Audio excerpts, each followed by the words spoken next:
In motion is Sewell. Goff to throw. Wants to throw it to Sewell. He caught it. Penei Sewell with a first down. Oh, yes. The big man dives down to the 31-yard line. Oh, that is beautiful.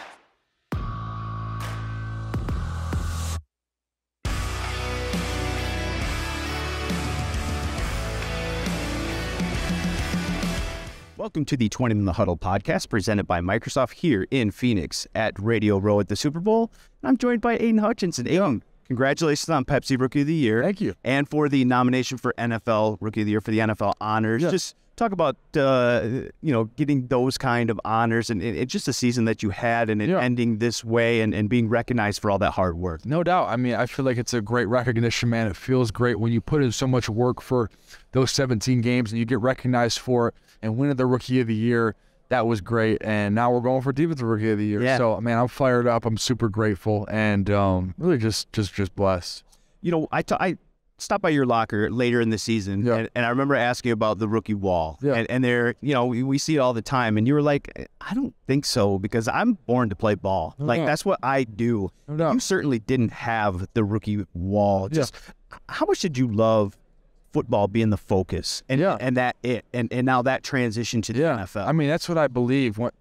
It's the only thing to not feel that mental stress during the season is you think about you got to find that joy and love in what you're doing, even in season. I love the game of football so much. I love playing at a high level. I love producing.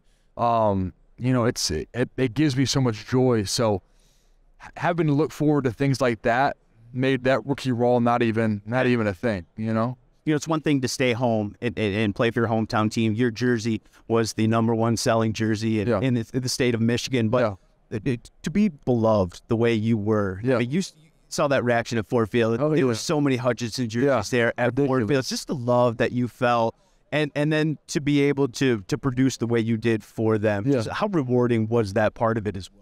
It's amazing, having those fans. Those Detroit fans are something else, and they're so supportive. Even when we were 1-6, even at that moment, they were still coming out. Hutchinson jerseys were there, screaming, still wanted it all, and that's what I appreciate the most about them. Because Detroit fans have been through the mud, man, especially these past few years. So.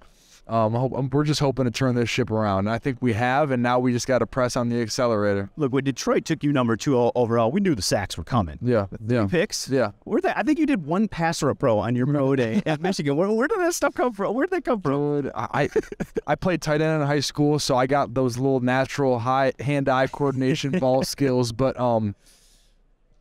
I don't know. God, that feeling has to be great, right? I mean, especially the last one when you're in open field like that. You just get it. You see open space. I mean, big guys don't get to run with interceptions. Oh my God! How fun was that part of it? It's so much fun.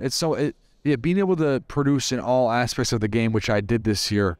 It was freaking awesome, man. It was so cool. Like catching interceptions. I got all the balls at my house right now. Like it's so cool. Oh yeah, I kept them. I love it all, dude. I love it all. What's the focus this offseason for you? So successful, 9.5 sacks, 3 interceptions, the fumble recoveries. Well, that was just a little appetizer. That's the appetizer? That's how I view it. That was a little appetizer. That was me being a rookie and not quite knowing, especially early in the year, not quite knowing the NFL and how things go and stuff like that. But I think you give me this full offseason of training, I'm going to take off to a new level. I want to ask you about Todd Wash a little bit, and not a guy a lot of people talk about. Aaron Glenn gets a lot of the talk about defense, but Todd Wash is a guy that moved you around, allowed you to do a few different things, listen to kind of what you had to say, what you wanted to do. Right. What does it mean to a player to have a coach, especially a position coach like that, that's like, it's not my way or the highway. It's, hey, let's do this thing together. What works best? Let's formulate a plan. And obviously, for you, it was a success. Yeah, no doubt. I mean, that's what I appreciate most about that staff, and especially, Coach Wash and AG, just hearing me out and listening to me about some of the things I wanted to do and some of the places I wanted to be. They heard me out, and I did my thing when they moved me there. So that's the most important part. So, but I am very grateful for them for just being very accommodating and just communicating, and having coaches like that are huge. How fun were those last 10 games, Aidan, when you guys were really playing ball? I don't think there's a team in the NFC that wanted to see you guys in the playoffs. now to have that momentum going into the offseason. It's a damn shame we couldn't get in the playoffs because of how hot we were. And, you know, obviously you look back, you can say if we beat Carolina, it would be blah, blah, blah. But the Cards fell the way they fell. And, man, those last 10 weeks of ball were so much fun, though. Like, it felt so easy. When you're winning at the college level, at the NFL level, it feels so effortless when you're just stringing wins together. And then on the flip side, being on the flip side now, I was on the flip side in the NFL, losing can feel so inescapable. And, like, it is crazy like you can't find a course of 18 games. I know. You know? I know. I felt that in the course of those 18 weeks. So I'm grateful for it all. The ups and downs this past season, I'm grateful for it all. Last one from me. Obviously, the excitement is building with you in the season that you had, but then James Houston comes on late. Oh, yeah. Josh Pascal showed a little bit there. Yeah. Ali McNeil's still a young player. Just that defensive line, what do you think the future holds for you guys? Because it looks like it really is a young collection of talent that's just ascending. Oh, I know. I mean, we got so many young guys in the room. It's actually ridiculous. So, man, it's going to be – I just think all around the board we're young, and I think just keep giving everybody one more year, and it's just like we're going to get that much better and that much better and that much better. And I feel amazing going into year 2 now. I feel like I'm about to just light it up, dude. You heard it here. First year was just the appetizer. That's right. That's right. Lions fans are going to love that too. Aidan, congrats on a great season. Yeah. And the Defensive Rookie of the Year nomination. Yeah. Good for you. Yeah. Thanks for joining. Thanks, man. Appreciate you guys. Yep.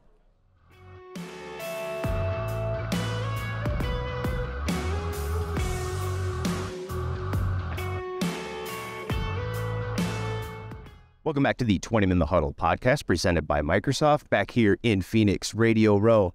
Glad to welcome in Nate Burleson. Nate. What's up, baby? Congratulations on everything, man. I got to say that first off. You were always one of those guys when you were in Detroit that you could always count on. You were always available to the media. You always spoke poignantly, honestly. And I know us guys, and now that you're in the media, I know you can appreciate guys like that are just always available, always honest, always speak their mind, and you were one of those guys. You were one of those true guys. And so I'm going to start this first by a thank you and appreciate it. And just, did you ever, when you quit and you decided you wanted to do this, did you ever? That's a good question. You know, imagine you had this kind of success. First, let me say thank you. I appreciate those kind words. I will receive those words. And I want to say I appreciate you, man. You were one of those individuals that gave me faith in the other side of media, you know, because there's some horror stories where players develop relationships and they realize, you know, the same people that built them up will tear them down. You were always honest. When it's time to be critical, you were. I mean, when it's time to give praise, you did that. So I just want to say I appreciate you. It's great to see your brand elevating, and I hope that you continue to get the shine and love that you deserve because you put in work, man. And now being in this business on the other side of it, I know about those long days and short nights, man, and you've done that for a long time. So thank you. Appreciate you. But yeah, I didn't think that I would have this type of rise so quickly. But, you know, it's all relative. You know, people look at me and say, wow, man, it seemed like you just retired, which I did in 2014. But since then, I have been putting in work. And I've been trying to, like, sharpen every single tool that I have in this space. And even before that, like, I was working in media with every team that I played on. So, you know, this has been a build-up to where I am in my career now. And I don't take it for granted. I wake up every day with the same type of enthusiasm and energy. I'm the first one on the set. I'm putting in the work. And it's funny, man. I was chasing these Lombardi trophies, and I had this void in me for so long because we didn't win. And now I'm winning Emmys. Yeah. Which is pretty surreal. And I'm blessed, man. You are. Let's talk about Detroit a little bit because I know you always have a soft spot 100% for Detroit. 100%. And to see what Dan Campbell and Brad Holmes are building there. You've been inside locker rooms. You've been inside good ones. You've been inside bad ones throughout your career. And all indications are that Dan has built and Brad has built a terrific culture here. And that's really where it starts, isn't it, Nate? Before you have success on the field, in that locker room, everybody's got to buy in. You've got to have the right culture first. It's so funny because when he first started, you know, the biting kneecaps and on the way up, we'll take out another kneecap and people were laughing. Is this guy for real? Is he just this special teams coach masquerading as a head coach? You know, are people really buying what he's selling? You would hear these things. And I'm like, yo, one, give it an opportunity. And who are you to judge from the outside in if you don't know how the locker room is responding to this man? And then once you start seeing the players respond, that's the mark of a good motivator. Head coaches are so many things, right? They're a little bit of OC, a little bit of DC, but mostly they're motivators. And I say it's so hard to motivate men with millions, and he has successfully done that. And he's also lifted up this city. I just love what he's brought to Detroit because he represents so much of what Detroit is. Hardcore, unapologetic, enthusiastic when he has to be, but also hard on his team when he needs to be. I saw Jared Goff last night, and we were at the honors backstage, and there's a bunch of guys there, and I shot over to him, though, and I just wanted to tell him thank you. I was like, you put Detroit on your back, and you were another guy that proved a lot of people wrong. I mean, that trade, it looked bad for what Detroit was receiving because of the perception of the trade and then the immediate success of Matt Stafford. But last year, Jared Goff was one of the best quarterbacks. Let's just call it what it is. And he had one of the best years. My man was cooking, and that's exactly what I told him. I was like, keep doing your thing, keep balling. No matter where I'm at, I always feel like I'm from Detroit, even though I'm not from there. I feel like I'm always representing Detroit. What is it about that city that has that effect on guys like yourself? It's the people, it's the culture, it's the diversity, it's the collective celebration when something happens in any space, any sport. Seems like we're all happy for each other. There is this grit to it. You know what I mean? I remember when we were there, the city was going bankrupt. Like literally going bankrupt, and we decided to help lift the city up by playing better. And that was the year we made the playoffs, and there was nothing better. To me, you couldn't convince me that I didn't win a Super Bowl in that season because it was bigger than just wins and losses. We made the people proud. So yeah, man, like Drake says in one of his lyrics, hardly home but always repping. So everybody in Detroit, just know I'm always repping Detroit. Back to Jared just real quick. Yeah. A lot of people forget he's 28 years old. He's young. He is young. He's young. And he has produced throughout his, he's a 3-time Pro Bowl. But he's been through it, though. He's been through it. He's won big games, taken a team to a Super Bowl, won playoff. Also been disregarded, also been disrespected, also been that guy who, in other words, looked like a pile of trash on the side of the road because the team was essentially getting rid of him. Yeah. So the reason that can do something to a player, can it? It makes you better. And I think, the perception that we have of him is this old quarterback that's been through. I know he's a young guy that's had a roller coaster ride. Right. And he's had some success. So he's found a home. He's found a home, man. You said we love him. Detroit, and there's something about that. And you think about the money he's making, I mean, it's a deal in comparison to what these starting quarterbacks are charging these days. I would be a little bit remiss if I didn't ask you about Amon-Ra St. Oh, my gosh. And just the talent that he has become. And he's another guy that has a chip on his shoulder. The 17th wide receiver taken in that draft. He can spit off all 16 and where they went before him. When you watch him having played the position, being a versatile guy, what do you like about Amon-Ra and his game and how it fits? Well, shout out to his pops. I met his pops. Oh, did you? It all made sense. Is he still rocked out? Yeah, he's rocked out. I'm like, oh, it makes sense. This is where they get it from. But I like him because he can do it all. Outside, inside, take the top off the coverage, run the jet sweeps, reverses, use them in trick plays. He's physical. He's explosive. He just adds an element. Like when he's not on the field, there's a big difference. So for me, I just think a guy like that, one, you have to keep him around. You got to pay him. I remember a long time ago, I was like, yo, he's going to get paid. Everybody's like, what? They're like, who? I'm like, Amon-Ra St. Brown, the sun god, the gypsy sun god. Yeah, him. Amon-Ra. And he has proven to be one of the better wide receivers. And I'd be remiss if I didn't mention Jamal Williams. Those two guys. Had him on the pod. Yeah. This week. He's dope. He's dope, bro. That's my guy, man. And those are two of my favorite players in the NFL. Forget about Detroit Lions players. I love those two dudes. Just where this team is headed. We'll finish off with that. Yeah. We talked about the 3-13-1 in Dan's first year, but you're building culture, right? Yep. You're getting the right guys there. Yep. You improve that to 9-8, and you look at the St. Browns, you look at the Penei Sewell, Aidan Hutchinson, all these young guys, all these young guys that are now becoming the core pieces, cornerstones. Where do you think this Detroit Lions team is headed in 2023 and beyond? Take the North. Take the North. That's it. That's the goal. Take the North and then move on to the playoffs and punch some teams in the mouth. Things are going to shake up in the NFC North. Aaron Rodgers doesn't look like he's going to be a Green Bay Packer. Yeah. You still have some growth out there with the Chicago Bears. The Minnesota Vikings, as good as they were, one of my former teams, wildly inconsistent. Yeah. So take the North. Take the North. Yeah. I know Lions fans will love that. Hey, thanks for stopping by. Oh, man. Congratulations on all your success, man. I appreciate you, brother. For sure. All right, man. Thank you.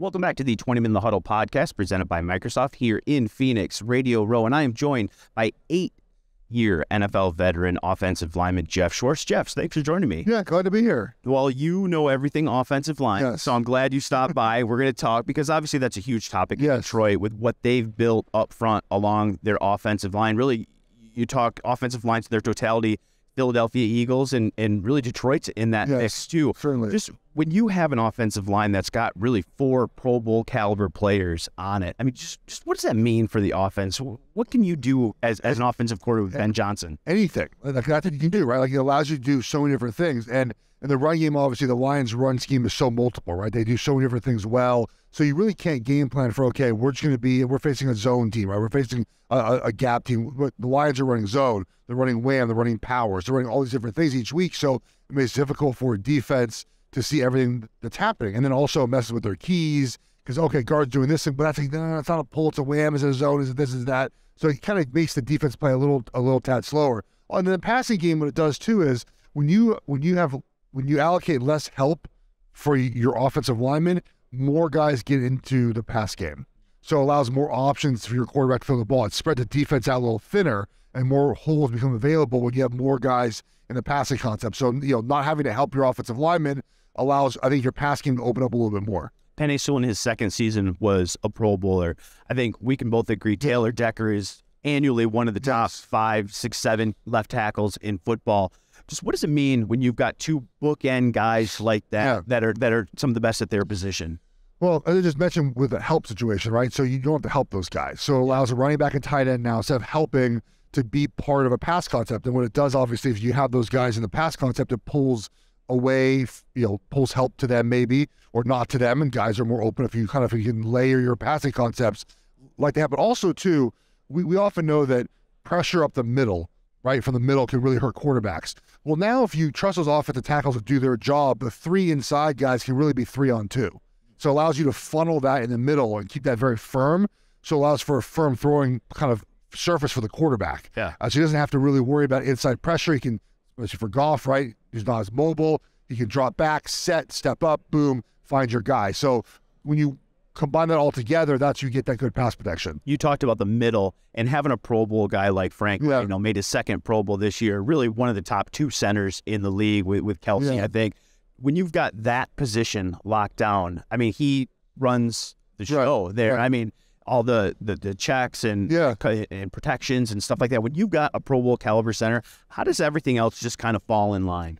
Man, it's so nice because I was able to play with one of those guys in Ryan Cleo in Carolina, and the amount of confidence that you have with him knowing where to go, but also with the quarterback, right? Just there's an ease of comfort level there with, okay, well, we see the same thing the right way, but maybe we don't. Okay, let me trust my center here. And we see most good offensive lines, even the Super Bowl this year, right, with Kelsey and Creed Humphreys. Like, it's hard to have a good offensive line without that anchor in the middle who's kind of controlling everything and making sure everything works. So it's a pretty big deal to have that guy that you're so comfortable with snapping the ball every time. And Ben Johnson talked about it. Jared Goff talked about it. They talked about scheming to Penei Sewell. Yes. And maybe people might not understand, like, what you're scheming to a right tackle. I mean, we scheme to running backs and wide receivers and stuff like that. What does that mean when you scheme to a right tackle to Penei Sewell? I mean, obviously the catch, I guess just keeping him in the passing game. Right. My guess is you're using him on the move more, right? Yeah. So, he has elite movement skills. So whether we see him in the screen game, which we saw in the Green Bay, there's a clip of him kind of coming around the edge on that one screen. Whether it's him pulling in space.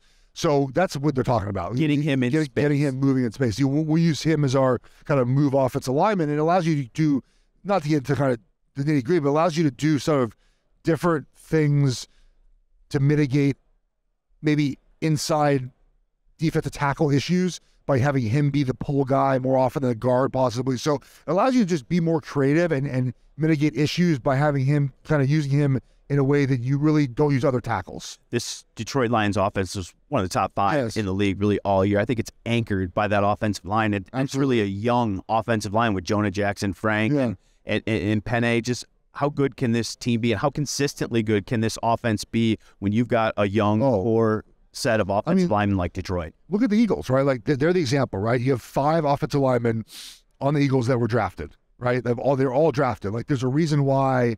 And you know, obviously there's some injury luck and plays in that, and contracts work out well. But and they started in 2011 with Kelsey all the way to 2021 with Dickerson. So they've been 10 years of drafting these guys along the way. And so, you know, when you bring these guys in like they have, you have this core group. And, you know, obviously contract-wise it's worked out for them, but also physicality and the way they design their offense. So it's everything, man. Like you have to have, and I like the way the Lions have built under Dan Campbell, right? Like you win inside outs, right? You start inside and you move outwards. And that's how you have to win this league. Dan knows it, right? Because he played. You have to win inside out, and that's the way they're building, and I love it.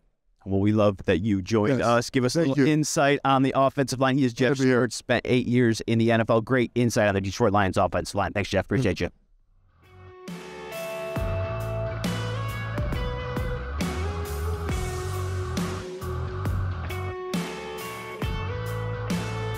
Welcome back to the Twentyman the Huddle podcast here at the Super Bowl in Phoenix, and I am very happy to be joined by Steve Palazzolo and Sam Monson, PFF NFL podcast. You guys do a great job with that podcast, and let's get right into it. Let's talk Detroit Lions, because obviously you guys are some of the experts, the inside the numbers stuff, and I guess just postseason, looking at PFF, I noticed the offensive defensive rankings, and let's start offensively.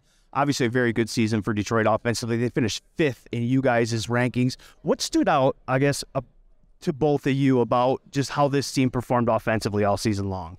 Yeah, I mean, one of the most impressive things for me was the coaching performance. I think Ben Johnson was a guy who was consistently getting the most out of that supporting cast, out of the personnel that he had.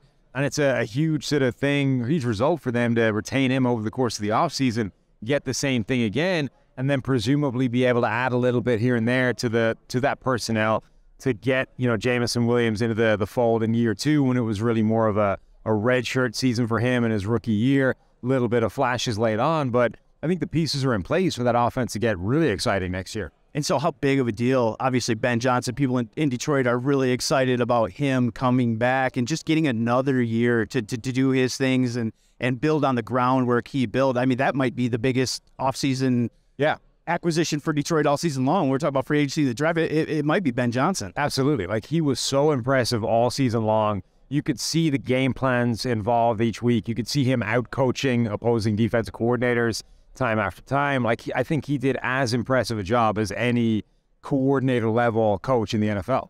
It just coincided well with all of their recent moves, right? It seemed like the Dan Campbell era started in the trenches, right? Like, let's make sure the offensive line and defensive line are shored up. We saw the offensive line looking really good across the board, and then they, you know, took some chances on the outside with Jameson Williams, DJ Chark for a year. Amon-Ra St. Brown's development has been fantastic. So just love the way they've built over these last couple of years, and I thought they took a massive step forward offensively, whether it's Ben Johnson, Goff's development, and the offensive line, everything coming together. And you look at this team offensively, I mean, the two really big pieces are DJ Chark and Williams, you know, the running back. So everyone else is under contract. Goff, St. Brown, the offensive line. I mean, you know, it's really just Jamal Williams and DJ Chark. And so you got to love the pieces that are coming back too, and some of the resources that they have. 5 picks in the top 81. They got cap space, but offensively, this team looks pretty set. Would you guys agree? Yeah, and I think the offensive line was good this year, but the interior was a bit of a mess, but it was banged up. Like, they were a rotating cast of guys every single week. There would seem to be a new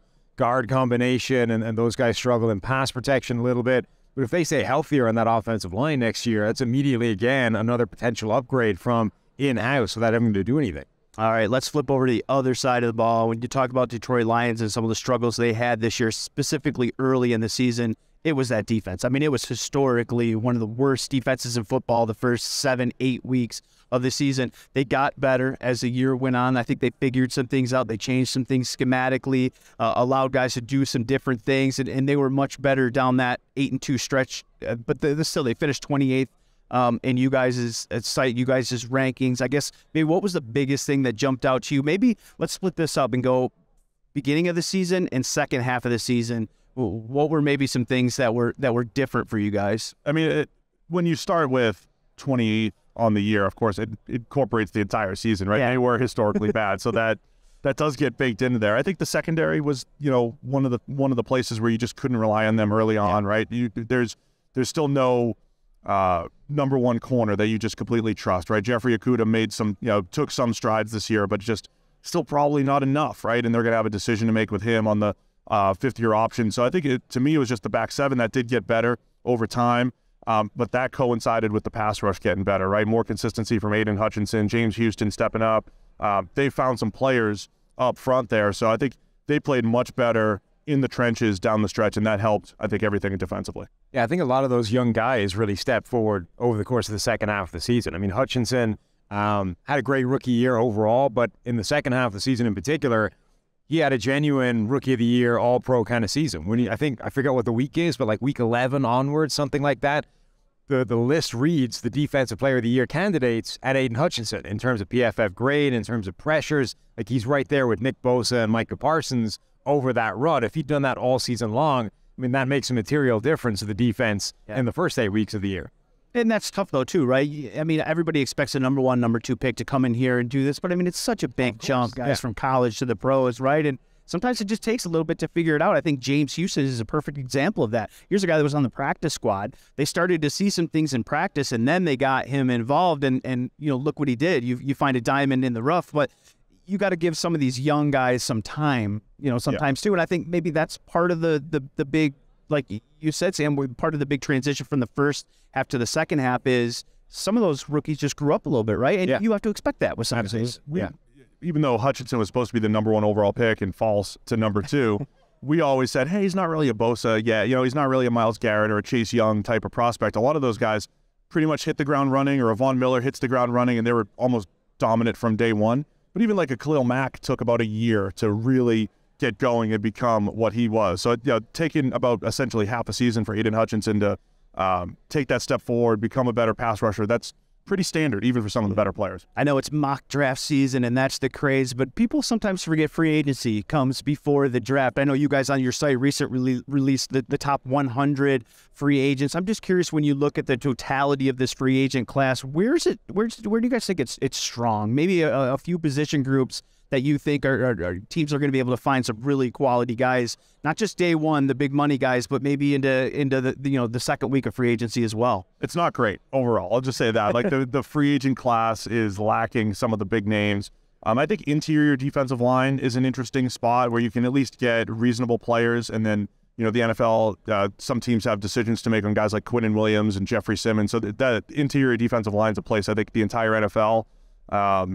There's available players and players that are about to get re-upped this year, and then the draft itself is pretty strong. So I think that's a pretty solid spot overall. Yeah, I mean, I think it's a weak class overall, but I think there's a lot of good players in it. It's the kind of class where you're very unlikely to solve, a problem spot in this free agent group, but you can add a lot of important, starting caliber players or sort of valuable role players to a team that needs a little bit of help or needs to improve a certain area by a percentage. Like, there's a lot of good players available.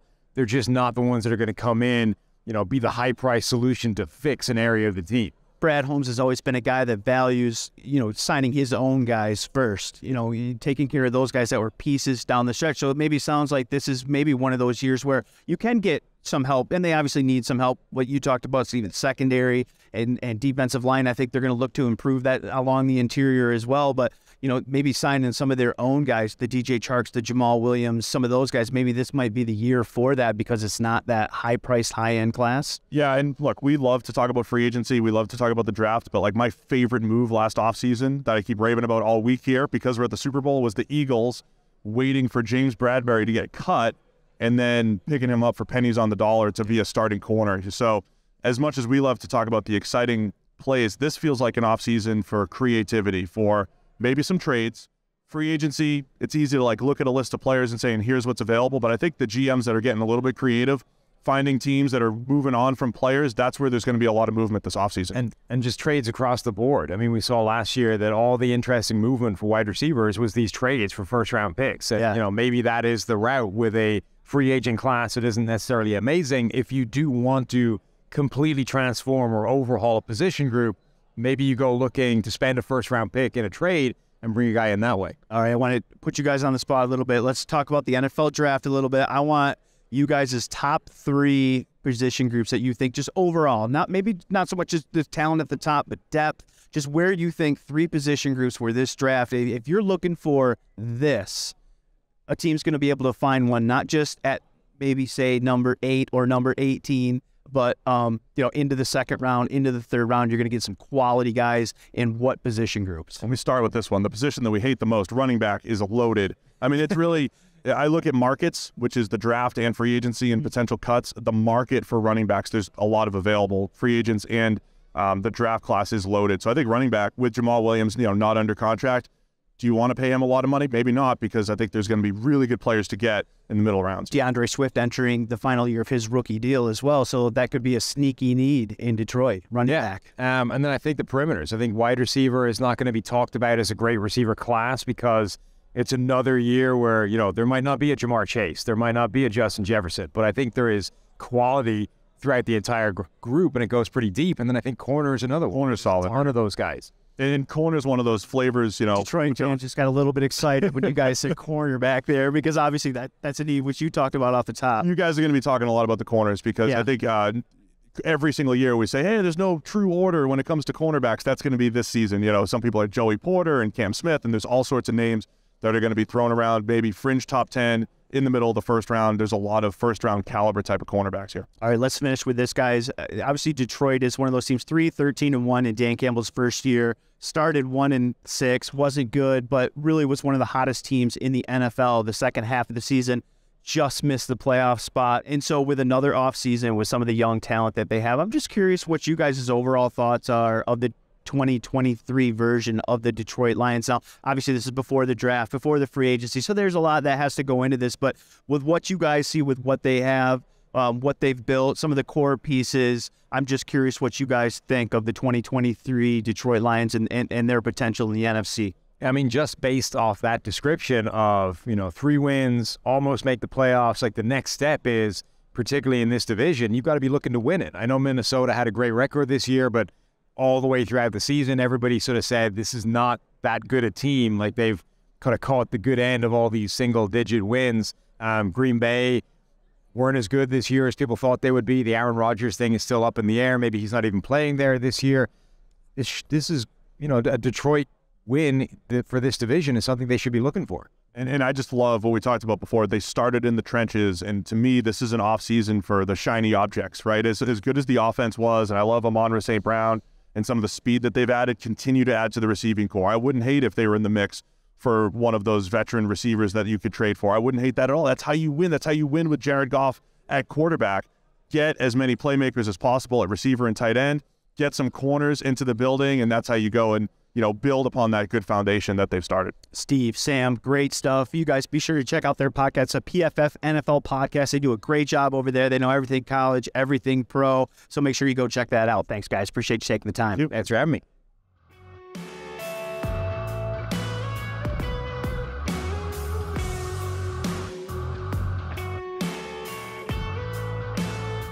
Welcome back to the Twentyman the Huddle podcast presented by Microsoft here on Radio Row in Phoenix at the Super Bowl. Look who stopped by. Jerry Jacobs, quarterback for the Detroit Lions. Jerry, you brought the energy on the season podcast, and so I'm expecting this to be. You know, the energy good. I had Jamal yesterday, so you got a tough act to follow. But let's start with this, Jerry. 55% completion percentage against you in your coverage. 1 touchdown allowed. 74.9 passer rating when teams threw your way. I mean, you balled out. I mean, when you came back week 9 and really, you know, started playing defense, you were the most consistent cornerback on this Lions roster. How would you evaluate the season? Oh, man, I love that season. It didn't go how we wanted, but everyone played, I think, pretty well at the end of the season. But I evaluated, like, we still got some things that we got to, you know, do better to make the team right. But overall, I just think we all came together to realize what we need to do to win. Like, and I think we hit that point when know what to do. So I'm just ready to get back with the guys, get back to the same chemistry. And I'm just ready to get it rolling because we know what it takes to win, and I think we know how to do it now. You know, this is going to be a little bit different of an offseason for you. When you talk about players making the biggest leap is usually from year 1 to year 2. Yes, sir. You were rehabbing during that time. You know, I mean, you hurt your knee in December, so you didn't get kind of a true offseason. How much are you looking forward to this offseason to have kind of that true offseason for you? Man, I'm looking forward to him. I've been training since I got out of Detroit. Just because I know I wasn't playing at my full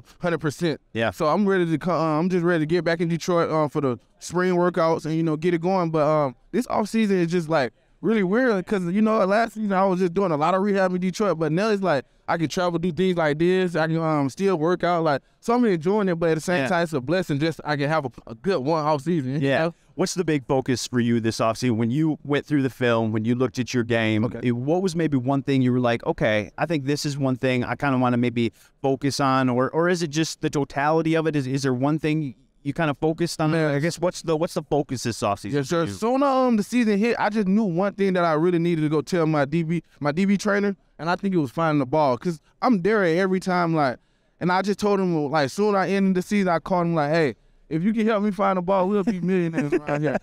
And that's just the honest truth. Like, I'm there, but it's like I wasn't really trusting my knee, so we've been working on that a lot, breaking all that. But finding the ball is the most important part of my game right now. Because it is true, right? I mean, you look at the guys who make the Pro Bowl, you look at all those things, it's interceptions. That's all it is. Right? I mean, the numbers that we talked about at the top, to me, those are truer numbers, but the casual fan sees interceptions, and Kirby and terrific rookie season, got those 4 interceptions, and that's why he was a PFW Rookie of the Year. It's those numbers, right? So that's the biggest difference for you, is just getting those things. And it's funny that you said it, because Darius Slay, when he started his career, said the exact same thing. He had great numbers, considered one of the best cover corners, but didn't have those interceptions.